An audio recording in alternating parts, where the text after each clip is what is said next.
Welcome back to Kapowich on Real Estate. I'm Pat Kapowich. We have back in the studio Kent Westerberg. Kent. Hi, Pat. Welcome back. Thank you. Didn't have far to go. I like that tie. Thanks. Okay, in any real estate market, the seller wants to buy the home, the seller wants to sell. We need to make sure that we have a ratified contract. There's a lot of confusion in the field, both with veteran real estate agents and new real estate agents. Can you speak to the acceptance? Well, before that we do that, let's get into agency. Okay. Okay? Because oftentimes we have a buyer that has several, a buyer's agent has several buyers in the same price range, in the same geographical area. A house comes for sale. Once in a while, that agent will write an offer for two different buyers in the same house.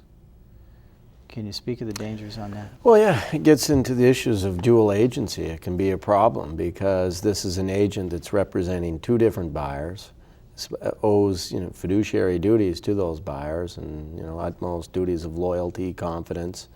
And if one buyer is offering $100,000 more than the other, it can create problems for that agent because they have information about one buyer that they really can't share with the other buyer.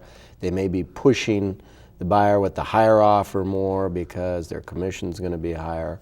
The agent has to be careful in those situations. Also in that form, which is over, 15 years old or so, it says that the buyer's agent is exclusively representing that buyer. Exactly. So that could be a problem. Right. Now, a little bit different where a dual agency can occur where a buyer's agent works for a big company that has a chain of stores. Right.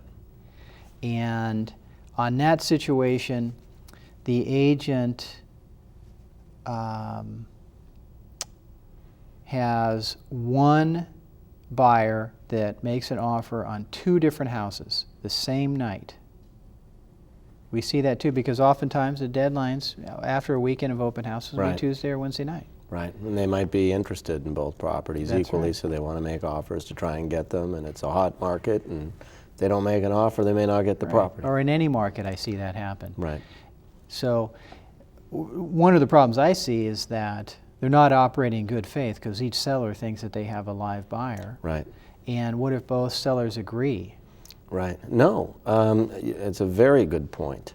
If a buyer makes an offer on a property and the seller accepts it, you got a binding contract. You're obligated to purchase that property. And if they're out there doing the same thing on a second property, if that seller also accepts the offer within the time frame, that buyer could legally be obligated to be purchasing two properties at the same time. Sure. So you've got to be very careful about that, very careful. And the agent should be advising the buyer about that because contract law is simple offer and acceptance.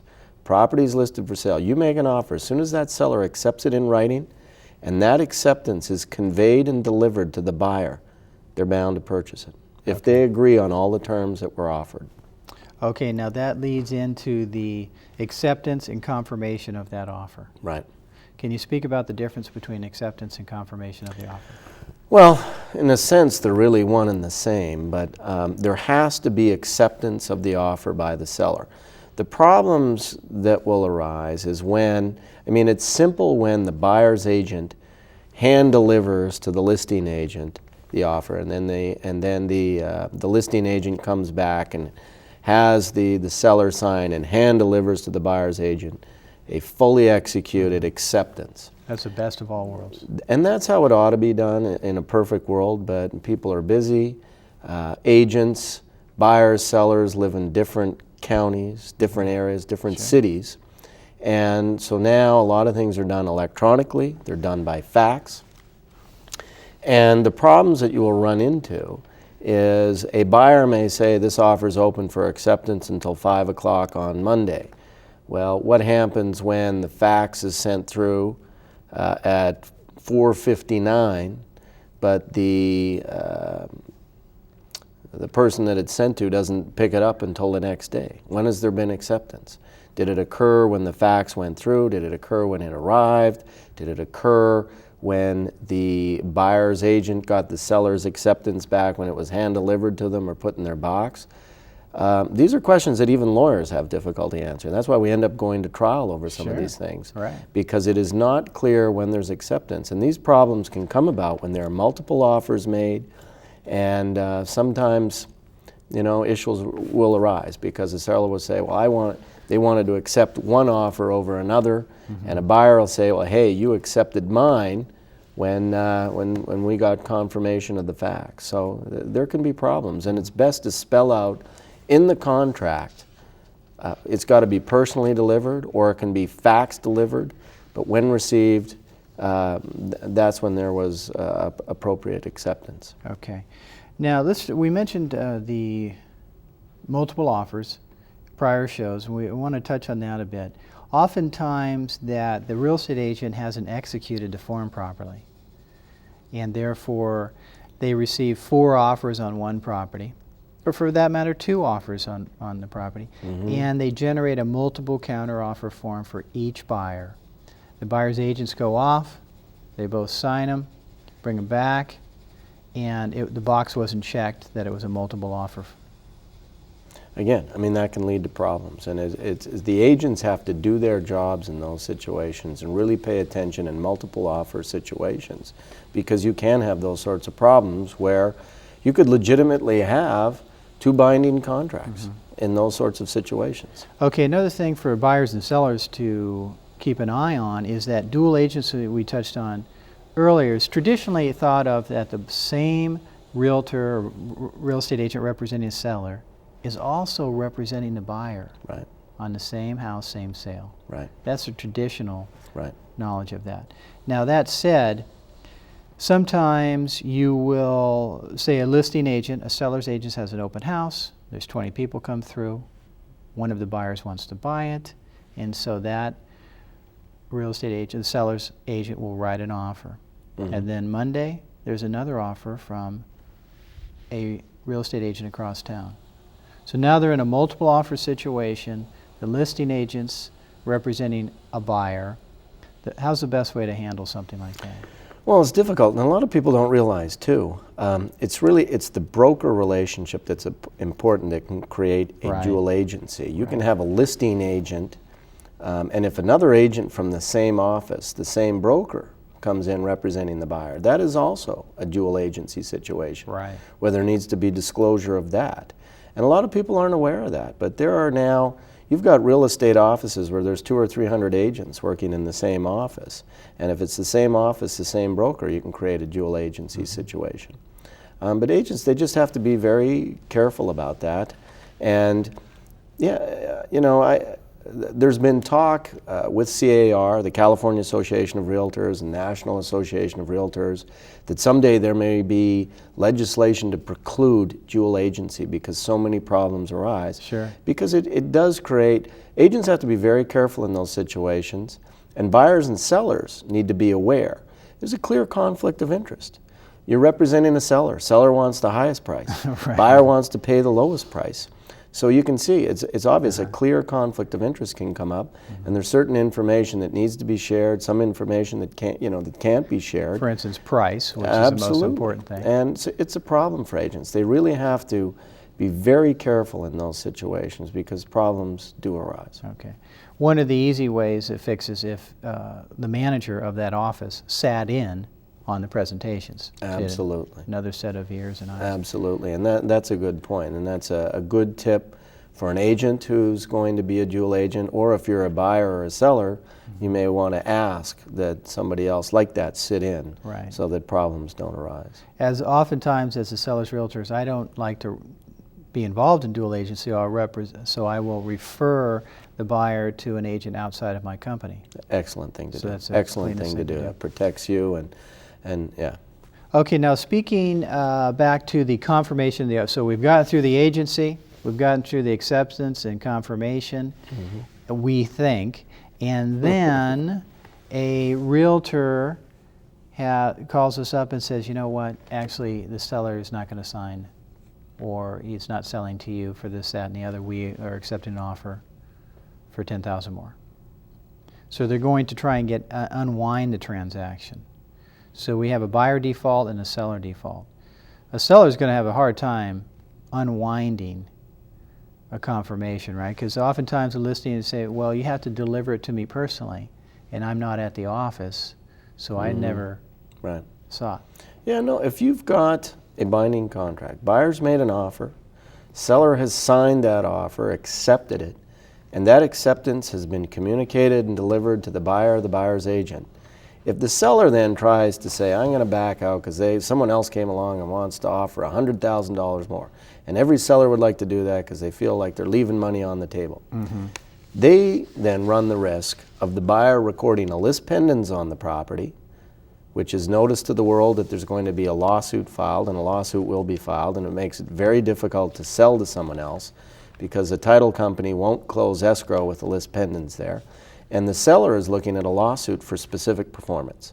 And a lawsuit for specific performance is essentially a buyer seeking an order from the court that compels the seller to sell because they had a binding contract.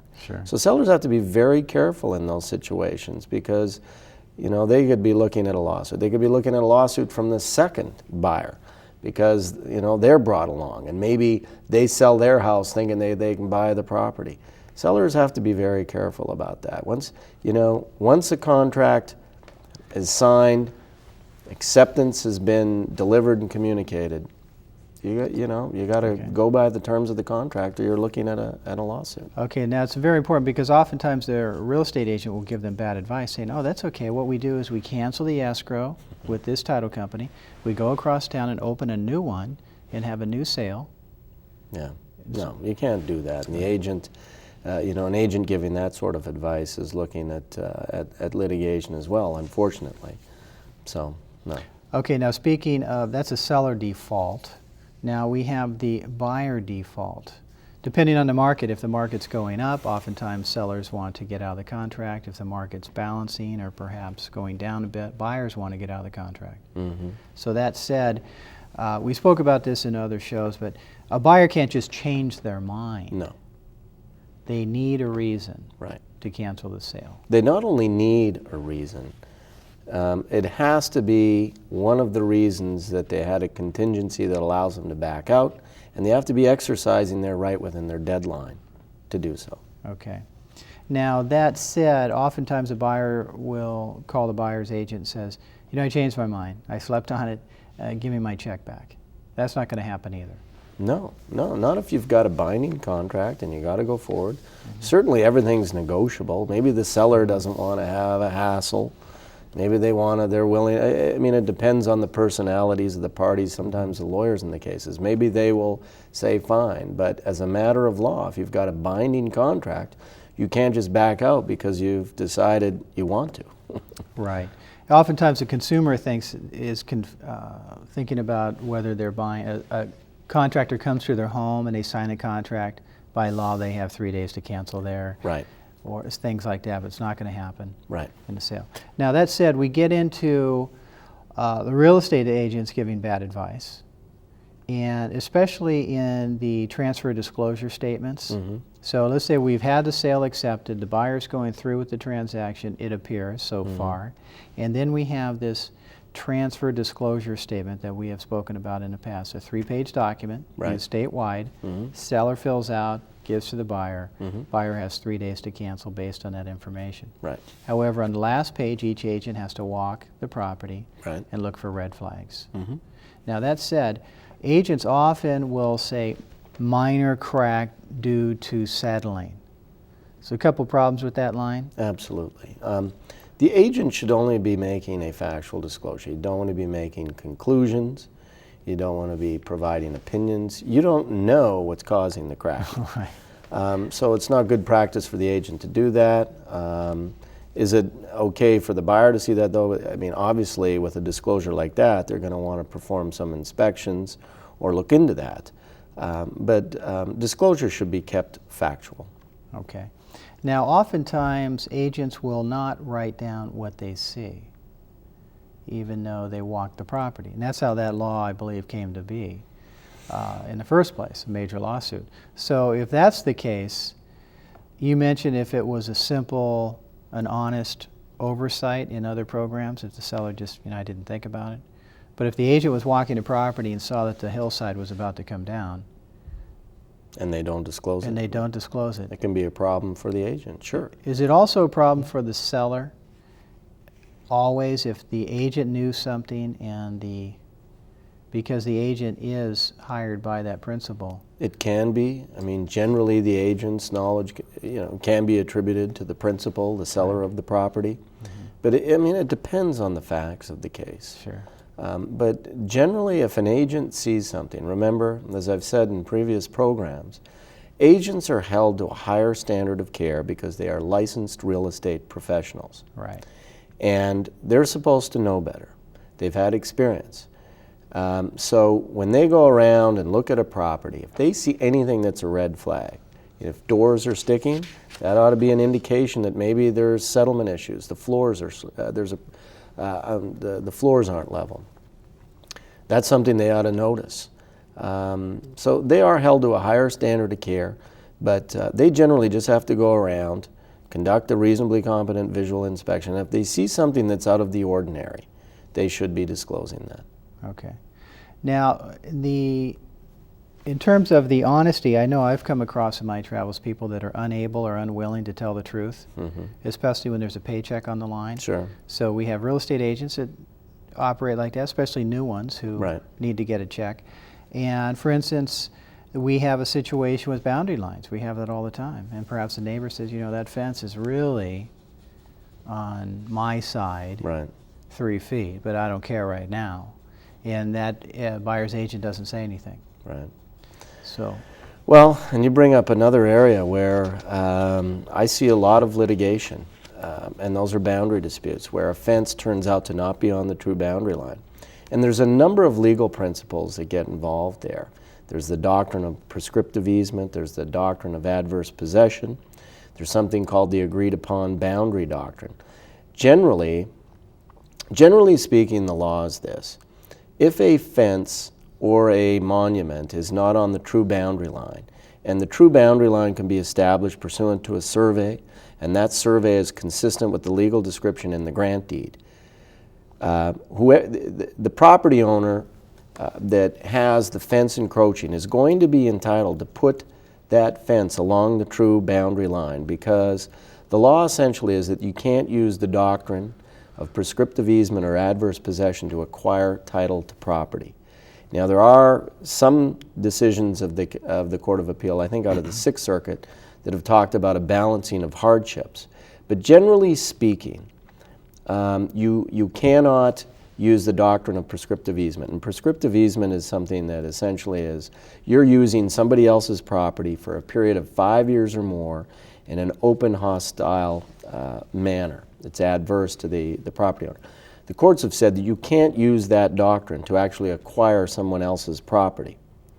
And then the agreed upon boundary doctrine, that only comes into play if two property owners have been legitimately mistaken as to the true boundary, and they've erected a fence or a monument, and they've said, that's going to be the boundary. Sure. Under those circumstances, the agreed upon boundary doctrine could say, okay, that's where the boundary is. Right. But this sort of situation with encroachments, fences not being where they should be, does come up a fair bit. And what I tell my clients, this can be very difficult litigation. It can, because we do have a line of cases that talks about balancing of hardships, where the courts will look at, well, who's going to be hurt the most, to leave it there or remove it. Then you have the general law, which is that you can't use these doctrines of prescriptive easement or adverse possession to acquire title. But it can be very difficult. It can be dependent upon the circumstances of the case, how long have the owners been treating the property like that, and more importantly, the problem with this sort of litigation is it can be expensive. You go through it, neither side's going to be able to recover their attorney's fees. It's not the sort of litigation where the prevailing party gets their attorney's fees. So whenever I get a boundary dispute, my recommendation is always let's get it surveyed, let's look at the grant deed, let's get the parties together and find a way to figure this out. Sure. And that could be through mediation, which is a lot less. Right, okay. Absolutely.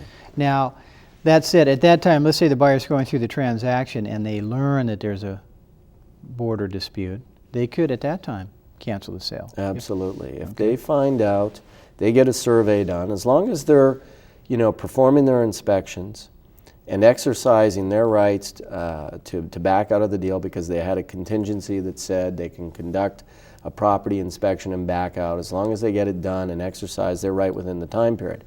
Absolutely. That's why they're built in. If they have a survey done and they find out that the fence isn't on the true boundary line, they can back out of the deal, and they can back out legitimately as long as they do it timely. Okay. Now, another situation that we have with buyer default is, or seller default for that matter, is the square footage, where the seller claims the home to be 1,500, but it's really 1,250. Can you speak to those cases? Sure, and this, that's an area where there's a lot of disputes too, because let's face it, most sellers don't go and measure their home. They rely on county records. They rely on the documents they were provided when they bought the property. They rely on MetroScan reports. A lot of times, county records don't turn out to be accurate. Sellers have to be careful when they make representations about square footage, and agents have to be careful about making representations of square footage.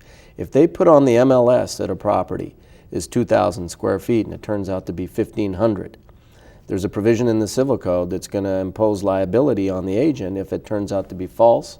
In other words, if they put on the MLS and it's off by that amount, a significant amount, they can be held liable for damage to the buyer because they put something on the MLS that they didn't verify. And there's the Saladutin case in California that says that an agent can be liable for making a representation that is not verified unless they tell the buyer it's not verified, or I'm just passing on the information of the seller, I didn't do anything to confirm it.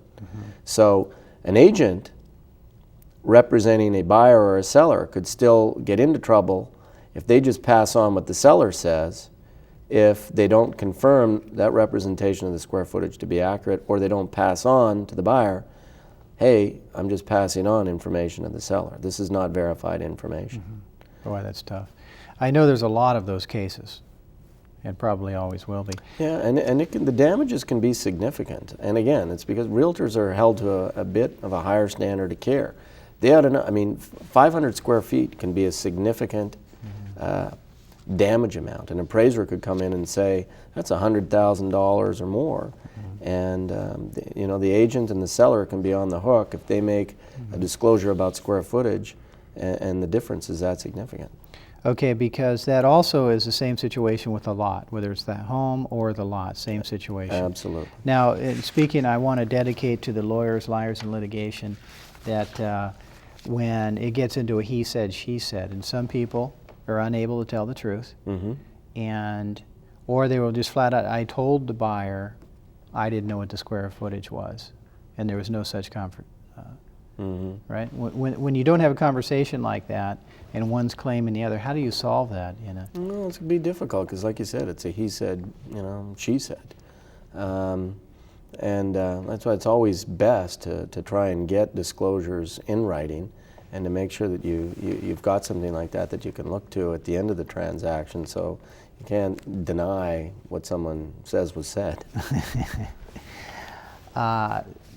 Yeah, we're going to move along here because we could stay on that topic. Sure. I'm sure. With the fixtures and the personal property, oftentimes these are small grade problems, but they could explode and go up the chain of small claims, mediation, arbitration. For instance, fixtures. The people move in and the Sub-Zero is gone. Right. Or they move in and the hardwired portable spa is gone. Right. And generally, the law is fixtures go with the property. But the question becomes, when does something become a fixture? When is it so attached to the property? Is a hot tub that sits outside next to the pool a fixture? Maybe, maybe not. If it's built into the ground, obviously. But in this day and age, we're seeing more problems with things of this nature. You're seeing very sophisticated, refrigeration systems, wine cellars, entertainment units. Some entertainment units, maybe they're not built in. They've got separate speakers and the seller just thinks they can take them. Other times they're built into the walls or built into the ceilings. Sometimes sellers try and take these things. Sure. And it's not clear. And both the PRDS and the car contracts have been revised, and there's a specific area where you can list, what stays with the house, and if there's any confusion about, particularly if a seller wants to take, the $10,000 wine cellar unit that they put in, that they don't believe is a fixture, they need to list in the contract that this is something that we're taking.